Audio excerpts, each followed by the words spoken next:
Hey everybody, I finally had a nice enough day to start tackling these monster maple logs. This is the biggest one and the one that we're going to actually work with today. I think the overall diameter is about 18 or 19 inches. I cut most of the way through and then rolled it over, and right now I am just cutting the rest of the way through from this side. Someday I'm going to have a big girl chainsaw. I knew that these pieces were definitely going to present some challenges. I didn't know exactly how many challenges, but I knew it wasn't going to be a walk in the park. So get yourself something to drink, sit back, and let's see who's going to come out on top, me or this maple log.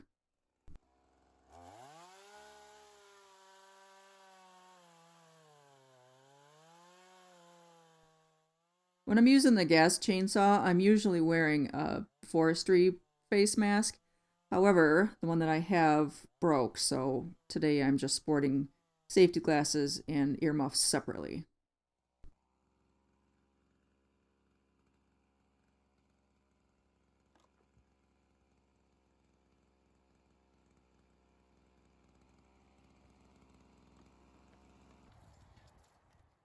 If you remember from the earlier maple video I did, I had a really hard time moving the half log around, and it was the smallest of the three that I have. So I sucked it up and went to Harbor Freight and bought a 1-ton engine hoist, because I was pretty sure if I tried to move this thing by hand, I was just going to blow out my back, and we don't want that.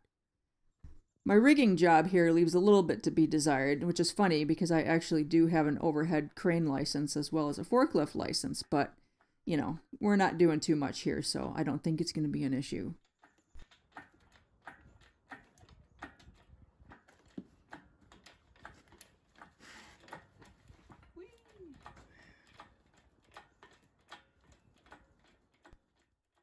The manual hoist is definitely a slow process, but I suppose if you're dragging an engine up out of your car, you don't really want it to go too fast.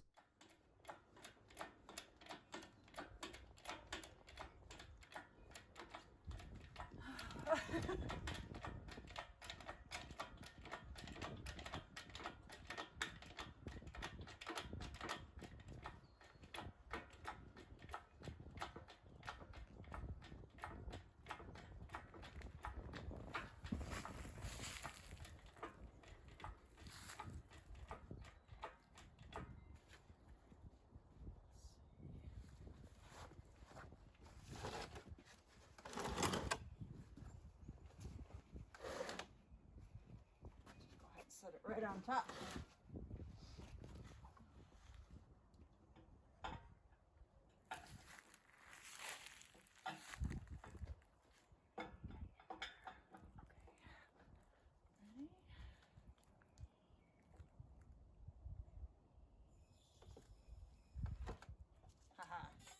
I knocked the corners off on the chainsaw stand and then rolled them onto this big garden cart that we have. And I finished processing the rest of these logs, so at this point I have a bunch of blanks that are ready to get roughed and then go into the kiln.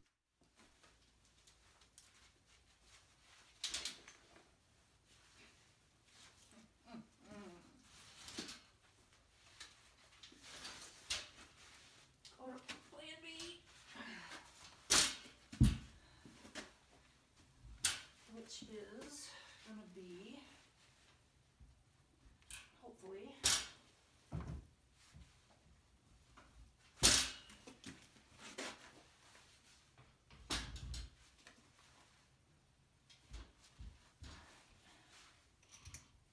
get that to stand up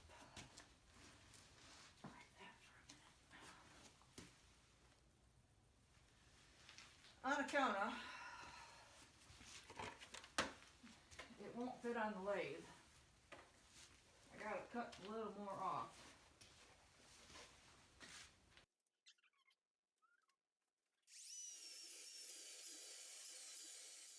I love this Ego chainsaw. It really does a great job for a battery operated chainsaw.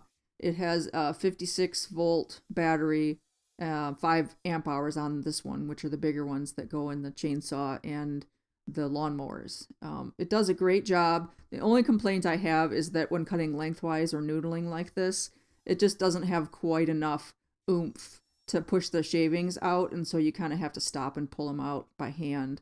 You know, that's not a huge deal. Most of the time, if I'm cutting up a lot of lumber and there's going to be a lot of lengthwise cuts, I'll use the gas saw, and those are definitely better for that sort of cut. But it's so convenient, you know, especially if I'm out and I'm just collecting wood on the side of the road. I don't have to worry about trying to get the gas saw to start, and it's nice and quiet. So the shavings is my only complaint with this thing. I just used a bamboo skewer to pull the rest of the shavings out. This maple's still a little wet, so that makes it even worse. They really want to get hung up inside there.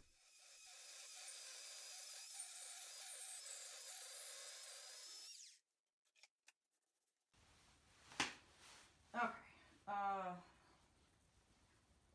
For my next trick,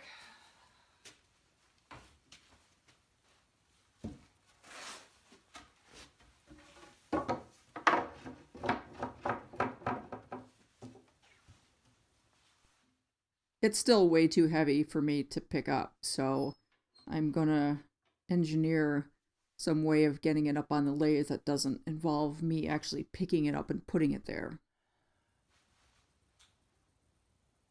We're gonna see.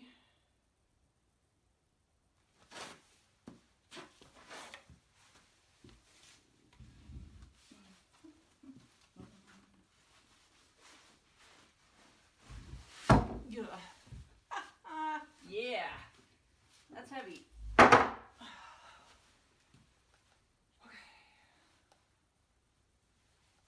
All right, now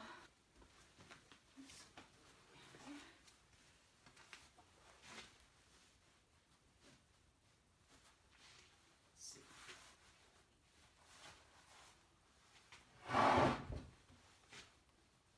Come on.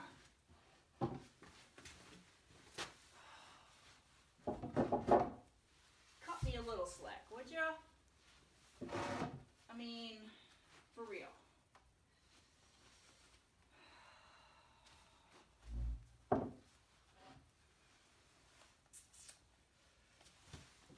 You're supposed to stay there.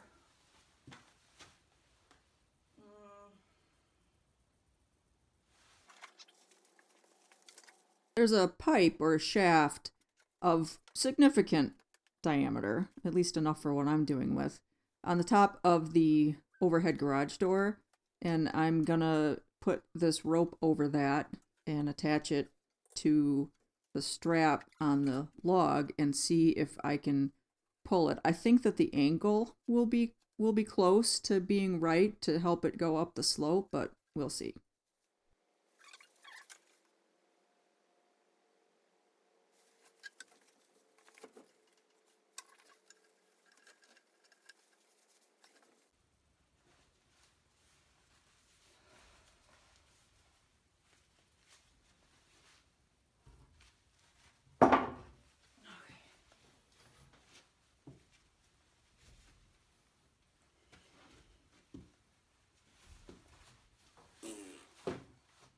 Not even a little bit.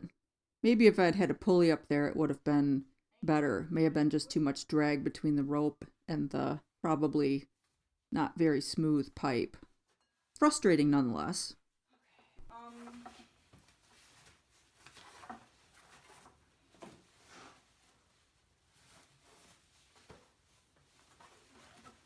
can't really get back behind here.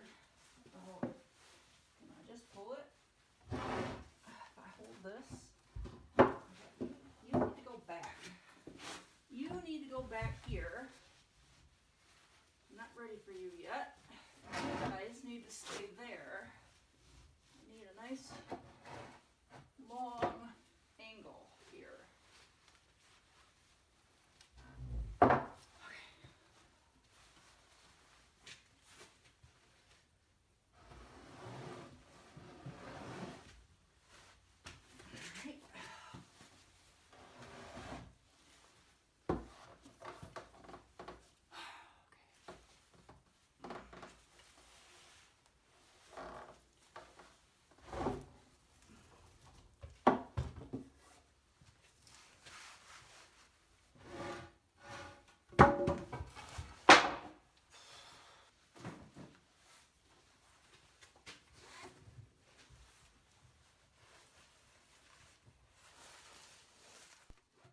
It took me over half an hour to get it from the cart onto the lathe.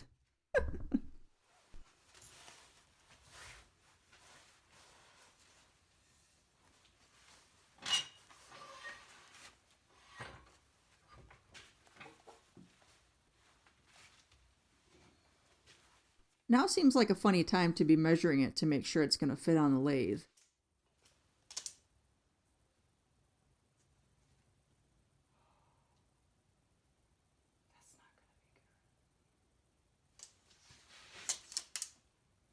Well, I might have to trim a little bit more of that off. Crap. I'm going to have to do it from up here though. I ain't taking it off of this. It's going to have to happen from up here. In my defense, the circle template that I used was a 16-inch, and since the swing on my lathe is an 18-inch, I didn't really think that the diagonal corners were going to be enough to hit, but obviously I figured wrong. I forgot I have a 14-inch electric chainsaw that would have been a much better candidate for knocking these corners off. I had to be really careful and not hit the lathe.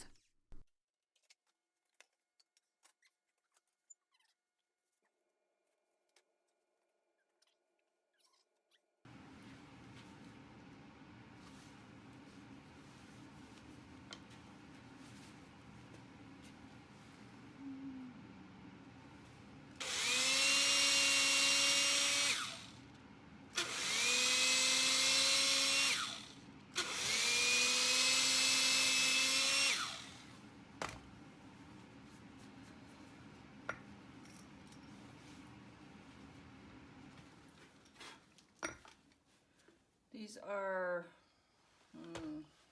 2-inch, inch and a half, 2-inch, number 12 stainless steel sheet metal screws. And the largest diameter that will fit in the holes in this faceplate, which is the biggest faceplate that I have. I was going to use 1/4 hex bolts, but they wouldn't fit through the screw holes.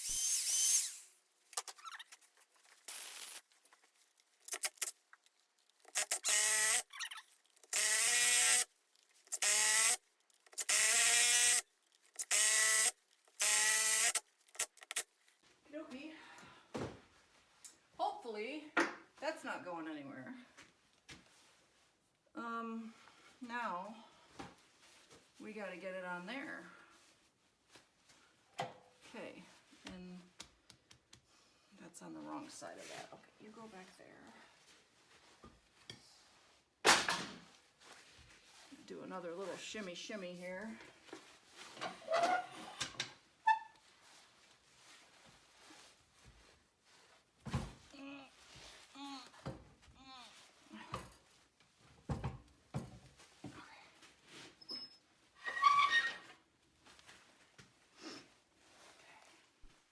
I tried using boards and shims and boards with a pry bar so that I could lift it up and adjust it, and I couldn't get any of them to go exactly where I needed it to. So I ended up just having to pick it up with my right arm and screw it in from the spindle side with my left arm.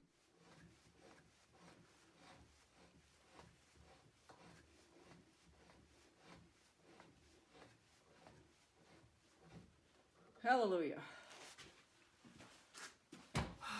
Oh, come on. You're kidding me, right?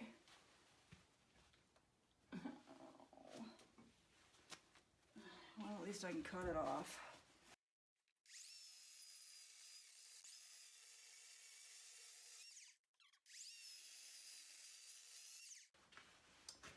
Okay. Nothing is hitting. I'm locked on. I'm on the right pulley thing. I'm in forward. Lay down. All right.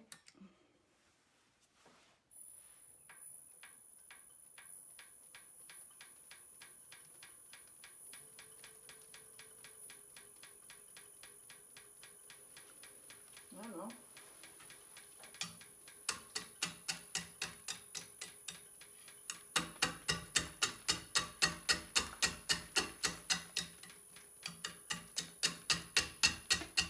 Let the beating commence.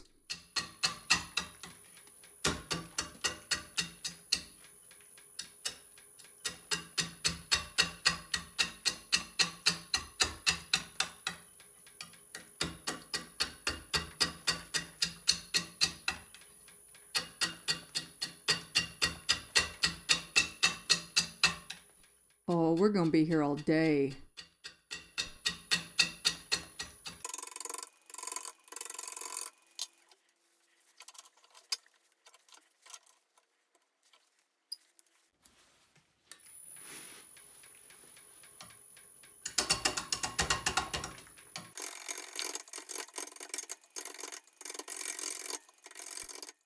I don't normally use the bandsaw to cut things round before I put them on the lathe. Sometimes if I'm going to go between centers, then I like to have the option to move the axis. I just find that normally it doesn't take a real long time to just cut it off with the gouge rather than putting it on the bandsaw and setting up the circle cutting jig and all of that stuff. I couldn't do that with this one because I only have an 8-inch height clearance on my bandsaw, so this was too tall to fit in it, or I would have made this more round to start with.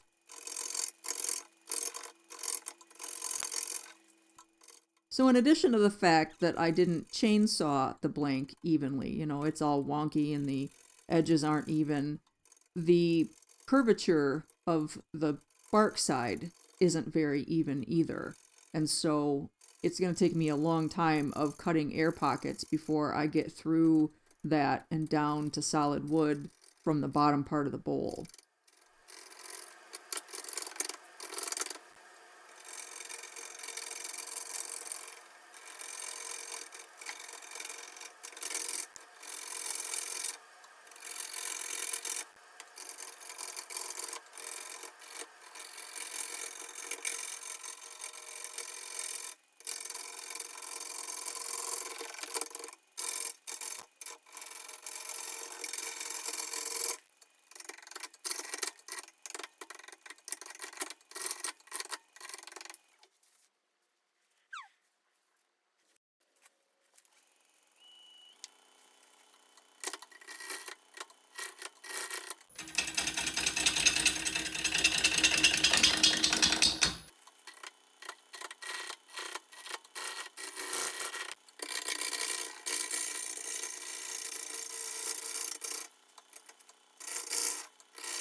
I'm going back and forth between my 5/8 bull gouge with sort of a swept back 60-degree grind on it and a 1/2 inch 40/40 grind. And I'm finding with this piece in particular that I'm having better luck with the 40/40 grind as far as the roughing process goes.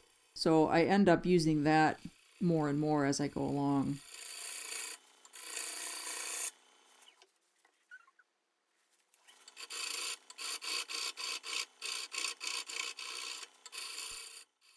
I really like to use these little step cuts into the side of the bowl blank, especially when I'm trying to establish the curve. When you're cutting into the side like this, you're cutting straight into the side grain, which is very easy to cut, rather than going across it and catching side grain and end grain. So I have a tendency to just make these little step cuts, which helps me sort of visualize the curve that I want to get, and it also removes a lot of material. Then it's relatively easy to go back with one pass and basically just smooth it all out. And then I'll start again if I'm still not at the right curvature.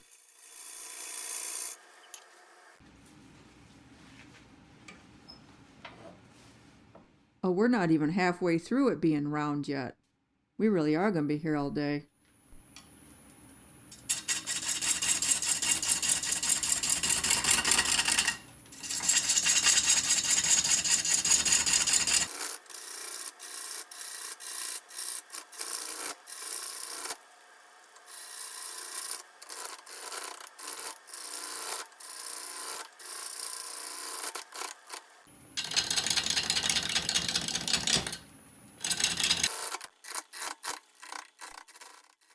I still haven't been able to determine if this is actually ambrosia maple or not.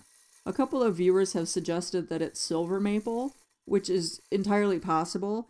I still haven't found any bug holes in it, so I'm tending to lean toward the fact that the staining and the patterns in here is more of a rot or a decay thing versus the staining and stuff left by the ambrosia beetle. Anybody turn silver maple? Do they know? Is this what this does? Is this what it looks like?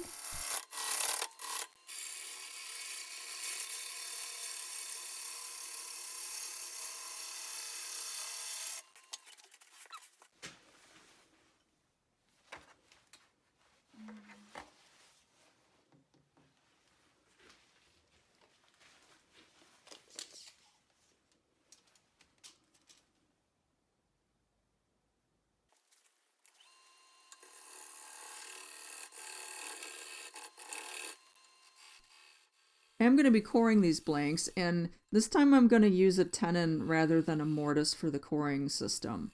The video put out by Woodcut, who makes the coring system that I'm using, say to use a tenon, so I'm going to use a tenon this time. I'm using the 100mm jaws, and I want to make the tenon a little bit larger than I normally would, so that after this blank dries and warps, I have enough wood left to retrue it and use it in the same 100mm jaws. I wouldn't want to put this size blank in the smaller jaw set. Now, does it look to you like I took enough material off of here? I don't know, we're going to find out.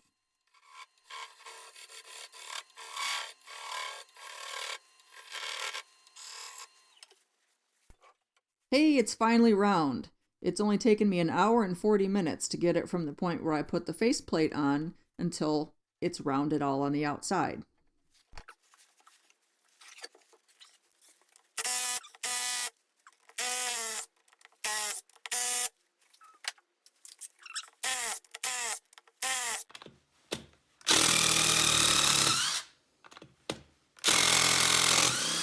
Oh no! Sons of... That didn't make me very happy. I pre-drilled the holes with an 1/8 inch bit, but I guess that's the hazard of using an impact driver. I tried lots of ways to get these screws out. Vice grips wouldn't hold on. I drilled holes around it and used an old chisel and tried to just muscle it out. That didn't work. I ended up digging a big, I don't even know what this is. I don't think it's a cold chisel because it's pointy on the end. Maybe it's a big metal punch. Anyway, something that my dad gave me to just go in around those screws, and then I've got this pair of flush cut pliers or something that I'm able to get just enough of a grip on that I'm going to be able to twist them out.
I don't know how many times I've done this. Made a tenon that is too big for the one size jaws, but too small for the next size. I have on my Amazon wish list a set of Robert Sorby 70mm jaws, which would bridge the gap between the 50s and the 100s, because it seems like I have some kind of deficiency in sizing a tenon properly.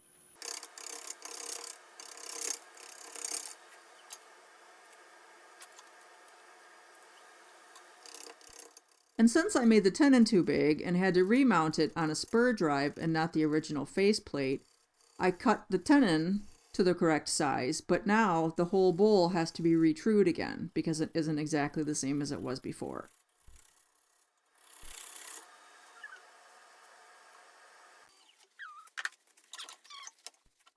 Okay, I retrued the outside of the bowl, and now I need to clean up the face so that I can get the coring system ready and get this cored out.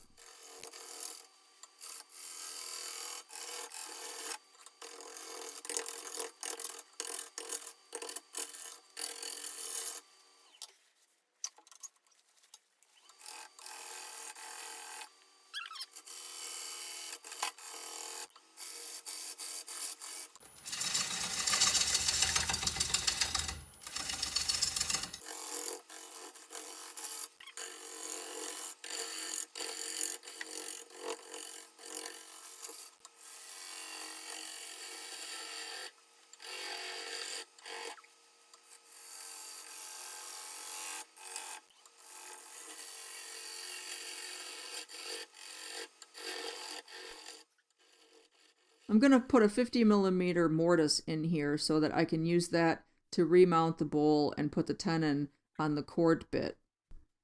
I'm hoping that those big holes aren't going to be an issue for me, or actually the holes from the screws from the faceplate, but it turned out that they were inside that. And I'll have the tailstock up when I'm doing this process anyway, so I don't think that it should be a real big issue.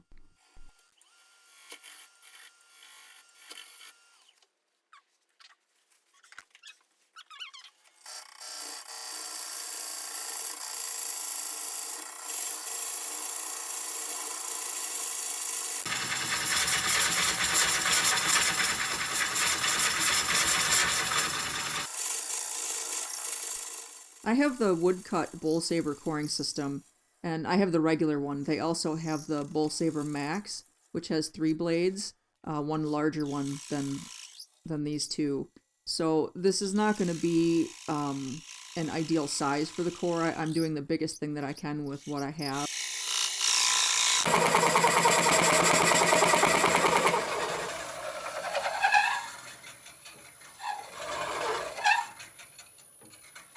Especially when you're coring wet wood, a lot of times you'll get a little bit of shaving or just some dust stuck on the end of the cutter and it doesn't cut. So you can hear the difference when you go in, and if it doesn't start cutting, you just have to bring the cutter back out a few times and clear it off. Pulling the cutter back out helps pull some of the shavings out too.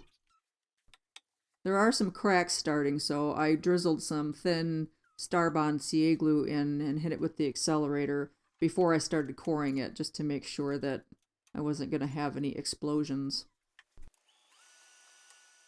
This bowl is a lot deeper than what the woodcut coring system is really made for, so I'm going to have to try and go in and take out some additional material toward the bottom in an attempt to get it to be closer to an even thickness so that it's going to have a chance at drying properly.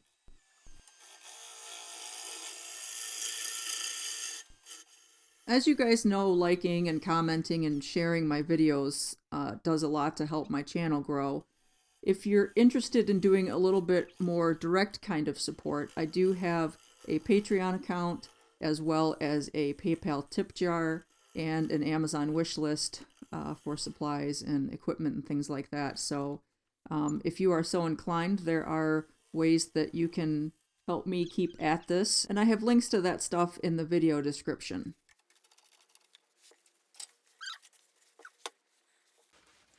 Well, it's not anywhere near even thickness, but it's already cracking, so I'm just gonna stop and put some stuff on it and go eat some dinner and feed the beagle. The beagle's starving. Well, since I have this weird little sculpture of roughed out bowls going, I guess that means I win. Although, it was definitely a fight to the end. Thank you guys so much for watching. I really appreciate it. Until next time, you all be safe out there. I didn't want to leave you guys hanging about the beagle. He wanted me to tell you guys that it was really close. He almost starved to death. His dinner was half an hour late. When your woodworking project starts to go sideways, do you know what you gotta do? Just keep swimming. Just keep swimming.